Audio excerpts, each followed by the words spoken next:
Amis de l'âme et du cœur, bonjour. La méditation du tarot est une technique de méditation parmi beaucoup d'autres qui peuvent faciliter notre apprentissage de la connaissance de soi. Elle suppose que nous connaissions un peu le symbolisme des arcanes majeurs et mineurs, ce qui peut prendre du temps, histoire de tester notre capacité à persévérer sur le chemin. Nous allons dresser maintenant un état de l'art du tarot concernant la situation actuelle du point de vue non événementiel, ce qui nous changera un peu, car il devrait nous révéler l'agencement des différentes forces à l'œuvre dans ce que nous appelons le diagramme du ciel intérieur chimique. Que voyons-nous? À gauche, nous avons l'arcane 5, le pape. Cet arcane s'exprime négativement. Donc il représente le poids des autorités extérieures auxquelles nous sommes confrontés, les systèmes de croyance qu'il représente, puisque le pape est le gardien de la foi. Alors la carte qui est la plus importante dans ce diagramme, cette croix du ciel intérieur chimique, est l'arcane mineur qui se trouve au centre, qui donne souvent du fil à retordre aux gens qui étudient le tarot, attendu que, en général, on a tendance à focaliser son attention sur les arcanes majeurs et rien que. Alors que les arcanes mineurs constituent une source d'information qui est très intéressante sur ce qui se passe en nous, pour avoir une idée plus précise de l'étape de l'alchimie intérieure où nous en sommes. Donc ici, nous trouvons le 9 de coupe au centre, qui va avoir une double action, une action à la fois sur la personnalité que représente l'axe horizontal de cette croix, et l'axe de l'individualité ou de l'âme, l'axe vertical. Il fait la synthèse entre l'horizontalité et la verticalité. Donc il permet d'accéder, si nous acceptons de faire le travail qu'il nous propose, à un nouvel équilibre, à un nouvel état d'être, un nouveau point d'évolution. Donc ce 9 de coupe signale que nous sommes dans une phase où la Lune est très importante, puisque le 9 représente la Lune dans la Kabbale, c'est la sphère de Yesod. Et cette Lune agit, du point de vue astrologique, sur la croix mutable, donc signe d'eau, croix mutable, puisque les coupes représentent l'eau, nous conduisent au signe des poissons. Donc nous avons une lune en poisson, un psychisme qui est extrêmement ouvert, voire même totalement perméable à la dimension de l'émotionnel, de l'inconscient. C'est un psychisme médium. Donc quelqu'un qui est ultra réceptif et qui reçoit tout. Donc au jour d'aujourd'hui, être dans cet état-là peut être un problème, car nous sommes soumis à une multitude d'influences. Alors, pourtant, il faut faire avec ça, puisque la carte se trouve au milieu, c'est notre champ de travail. Alors, qu'est-ce qui peut être fait pour arriver à gérer cette médiumnité, cette sensibilité psychique qui peut être exagérée, nous conduire à un état d'esprit instable, donc à être difficile à vivre pour soi-même et pour les autres. Si nous faisons ce travail, c'est la valeur numérique qui va nous donner le point d'aboutissement du 9 de coupe.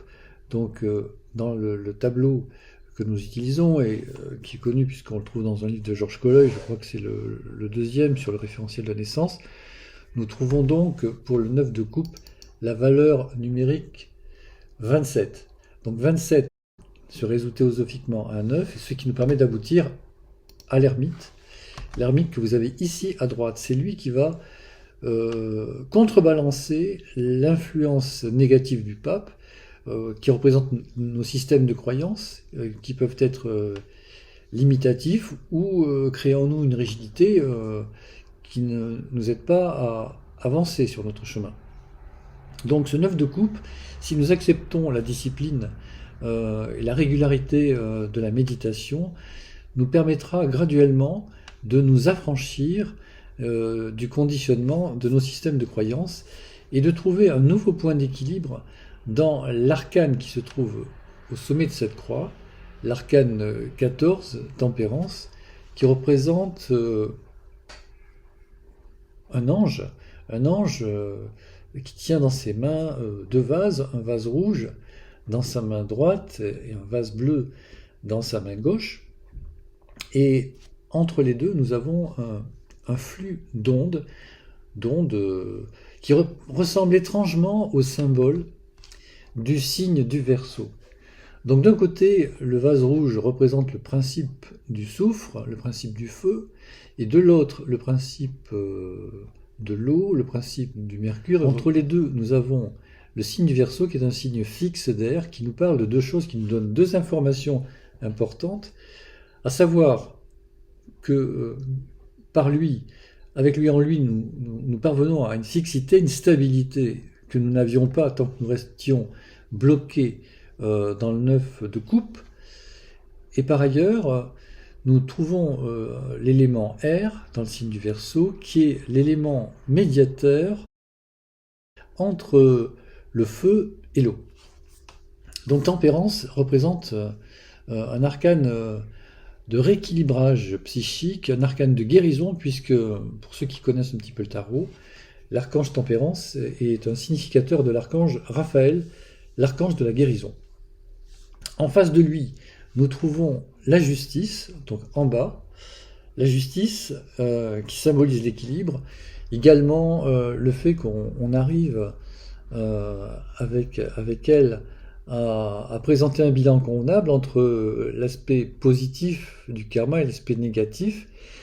Et la justice représente également Michael, qui joue un rôle très important dans cette transition des âges.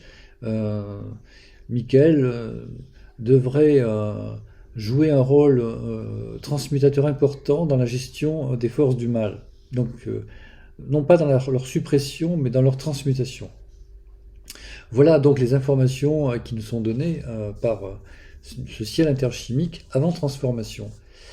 Alors, cette carte qui est au centre, si elle bénéficie de l'apport des quatre autres qui ont été travaillés et conscientisés, va être transformée en arcane 5.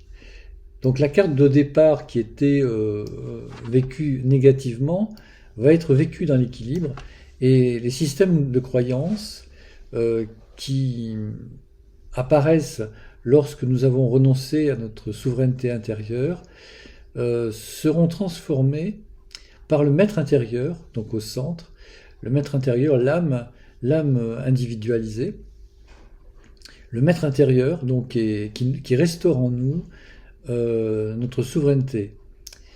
Donc si vous voulez, il est important de se prendre en main, d'accepter de cheminer